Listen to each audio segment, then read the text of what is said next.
Good morning, good afternoon, or good evening. Today I'm here to talk to you about the top 5 grammar techniques. Okay, these are the techniques that I think are the best. The first one is discovering grammars. Okay, often it's helpful to have your students find the answer themselves than just telling them the answer.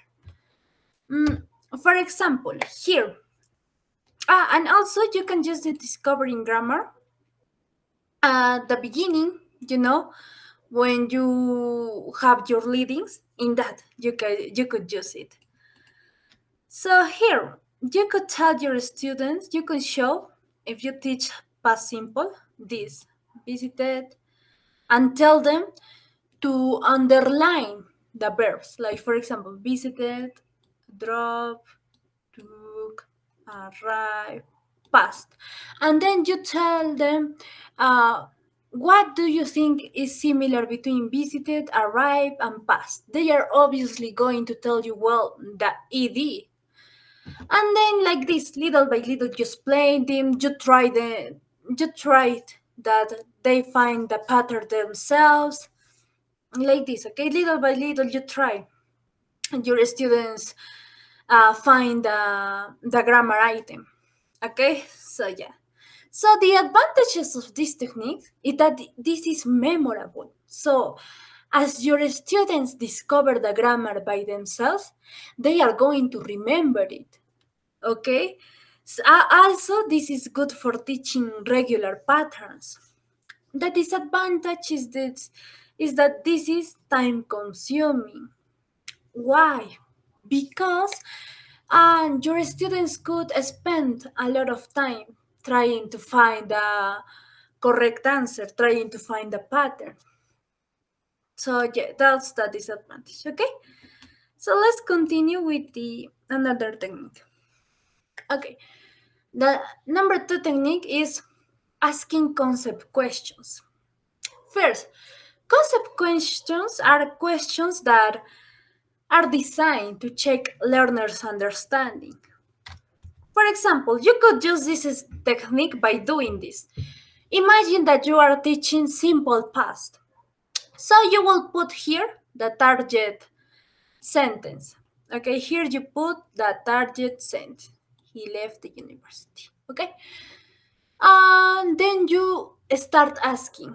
For example, teacher asks, "Is he at university?" The student answers, "No." Teacher asks, "Was the action in the past?" The students answer, "Yes," like this. Okay, so you can make like this. And this is very helpful because the students understand the difference between other grammar items.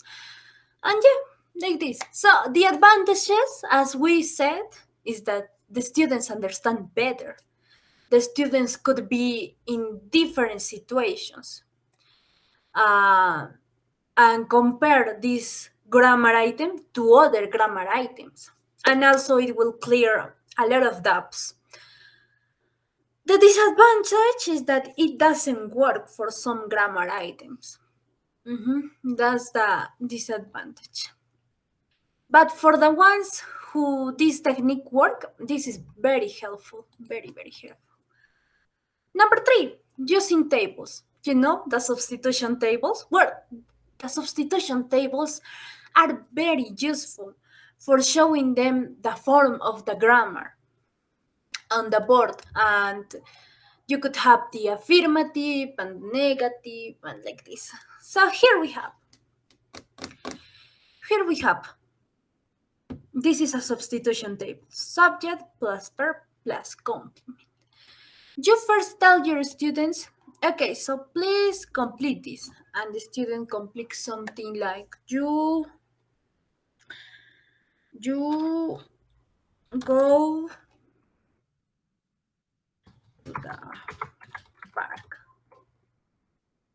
Okay, and then he and you say, yes, very good, and then you tell him, no, in this situation, how you complete? And he will think, she play She play basketball. And you would tell him, look at here, place. And Steve would say, oh, right, right, place. And then you would explain them by this. Look at this. This is a line that is bigger than these other lines. So, and then you explain them in cases where he, she, it, blah, blah, blah, blah, blah. Or also you can make another table like subject plus verb plus complement in the cases of he, she, it. So your students get it more clear. Mm-hmm. I like the substitution tables. So, yes, the advantages of this is that students can practice while they are learning. Also, is that you can improve the challenge. You can put something like here, you put something like fruits, for example, and you tell your students, so put here, what is missing? Ah, and you say, oh, teacher, is eat. And you say, okay, very good. And like this. Or, for example, other thing here, they listen. You put here. And you tell your students, complete here what the complement could be. And they will be, listen. Okay, teacher, listen to music. You see? So, yeah. The advantages of this technique is that, as I said, the advantage. The disadvantage is that it doesn't work for some grammar items.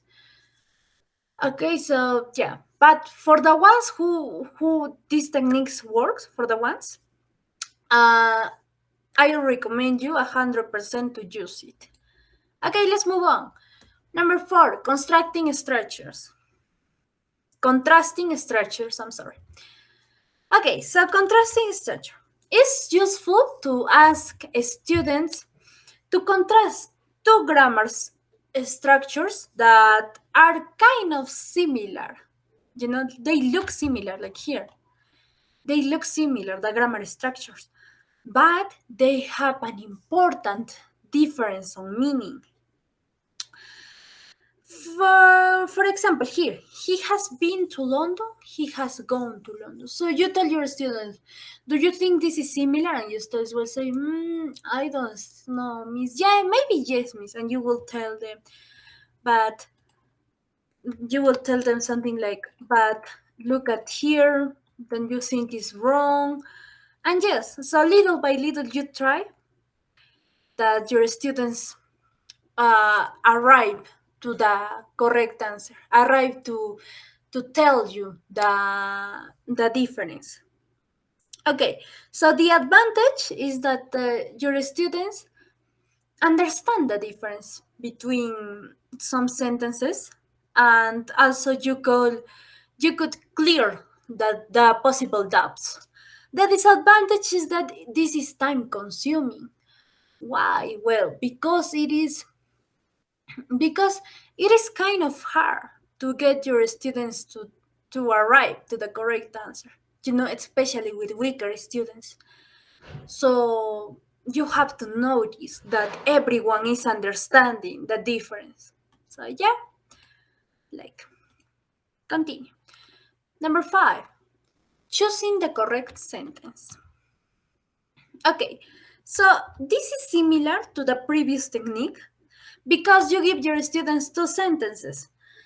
But in this case, one sentence has a mistake, but it's a grammar mistake, This is related to grammar. So you ask your students, or you write to the board, or you write on the board, what do you think is the mistake? And your students will guess. No, they will see this. Okay, since for miss. And yes, like little by little, you try your students to know this, to notice, to notice when do you use since, when do you use for, like this, and with other sentences. So the advantages of this technique is that students could know about the grammar mistakes. So you as a teacher will predict the future mistakes that your students will do. So you write sentences about these future mistakes, and your students understand and they won't make these mistakes. Okay? So for the disadvantage, as the other technique, is time consuming. Because yes, as the other technique, your students will spend a lot of time trying to find the correct answer. Maybe the stronger students will say, okay, teacher, is this, but you have to make everyone understand. So yeah, that would be time consuming. Mhm. So that's it. Thank you everyone for watching me. These are my top 5 grammar techniques. I expect that you use it on the future, especially because these techniques are very useful and you could use all of them in one lesson. Well, it depends of the grammar item you are going to teach.